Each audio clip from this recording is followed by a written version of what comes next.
YouTube, Quinn Wade, coming to y'all with that instant analysis on the Golden State Warriors having a thriller against the New Orleans Pelicans. Obviously, Draymond Green got the ball stolen, and the Pelicans, Brandon Ingram could not make two free throws. Then they was able to make a three. Then they wasn't able to secure the ball. They wasn't able to secure even off the rebound from Draymond Green, and he sunk them with the free throws. And the Pelicans had a lot of opportunities to get back in this game, which they did. And they had opportunities to win this game, and they actually did. They just couldn't pull it out, which is unfortunate too, because the Pelicans has one of the worst records in the NBA, and they need as many wins as they can if they're trying to make the playoffs this year, which is their goal. They're far from it right now, but the Warriors, from their perspective, they needed to continue to beat teams like this so they can have a break when it comes to All-Star Weekend and also when it comes to the play-in tournament. A lot of people like what the Warriors was doing. They struggled to really put away this Pelicans team, even though this Pelicans team is very, very, very short-handed. And you got to give the credit to the Pelicans, too, for going out there and never giving up and always feeling like they can win this game. And they slowed down the pace of this game and walked the ball up and forced Golden State to defend. They forced Golden State to make decisions. And it was just a tough game for the Warriors to get going and try to find a way to unleash themselves. And they held them to 112 points. So the Pelicans did what they were supposed to do. They played this brand of basketball they wanted to play, and they gave themselves a chance to win ultimately. They just came up short. Golden State 34-30 in the first quarter, 33-28 New Orleans in the second quarter. Golden State won the third quarter 25-21, and they also won the fourth quarter 25-24. And they outscored them 112-108. The Pelicans fall to 4-13. The Warriors improved to 12-3. Draymond Green came through in the clutch, and they need him to, and he has delivered. 11 points, plus 7 and plus minus, 2 personal fouls, 4 turnovers, 1 steal, 5 assists, 8 rebounds, 3 of them was offensive rebounds, 2 of 6 from the free throw line, 3 of 4 from the three-point line, 3 of 6 from the field. Lindy Waters, 0 points, minus 1 and plus minus, 1 personal foul, 1 turnover, 2 assists, 0 of 3 from the three-point line, and those his only field goal attempts was threes. He didn't make no free throws or take any. Trace Jackson Davis, 9 points, plus 1 and plus minus 1 block. 8 rebounds, 3 of them was offensive rebounds, 1 to 2 from the free throw line, 0 1 from 3, 4 9 from the field.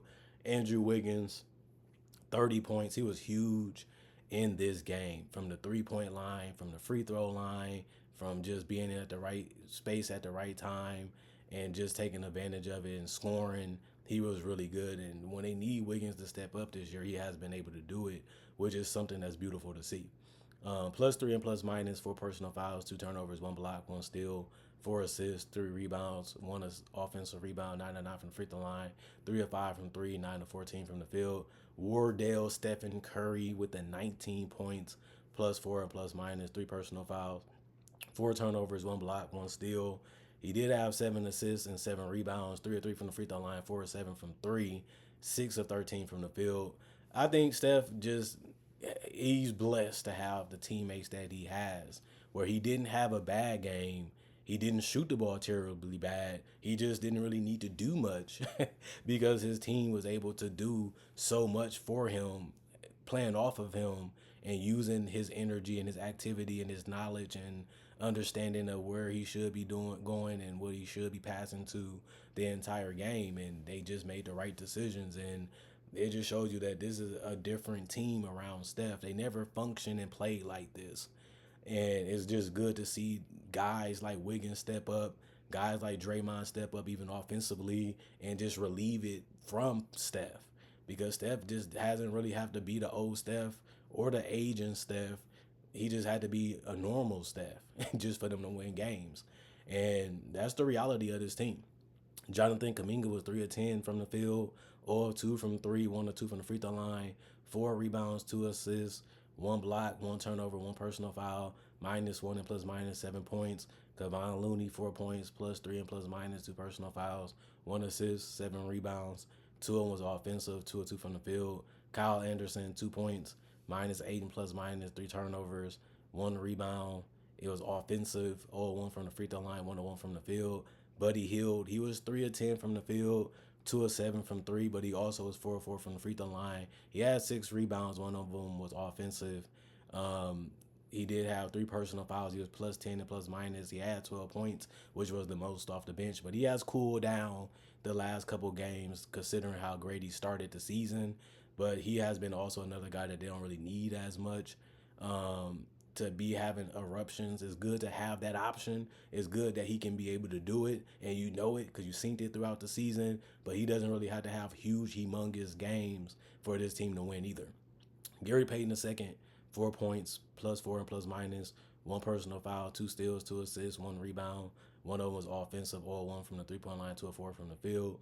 Moses Moody, 3 points, plus one and plus minus, 2 personal fouls, 1 block, 1 assist, 2 rebounds, 101 from the free throw line, 0 2 from three, 104 from the field.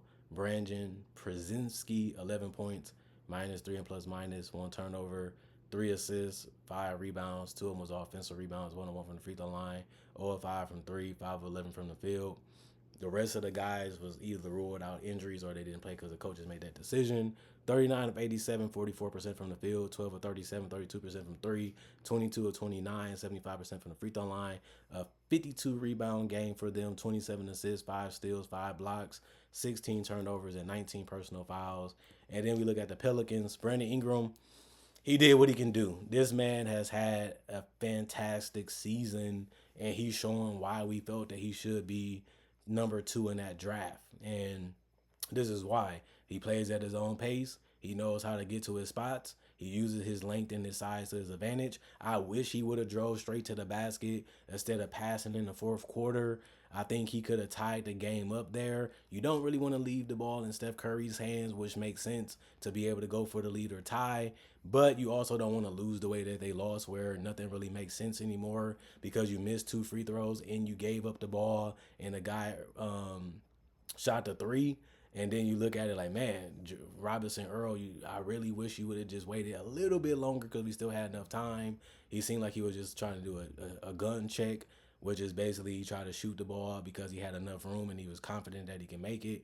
And they should have just dropped a little bit more clock and got a better play. It seemed like Ingram was trying to do that, but when he passed it, the guy already had the decision made. You most likely want to have your shooters take a shot with no hesitations. Earl did that, but it also wasn't the best look.